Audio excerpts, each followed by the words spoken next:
Hello everyone, welcome back to HardReset.Info channel. In today's video, I want to show you how you can easily change water flow level on your ECOVACS DEEBOT OZMO N8.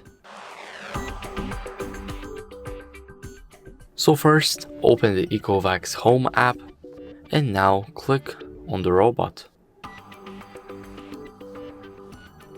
Here, go to Cleaning Preference, and right at the bottom we have water flow level, and you can change it to your preference. After you do, a sound will come out of a robot, meaning the setting has been applied.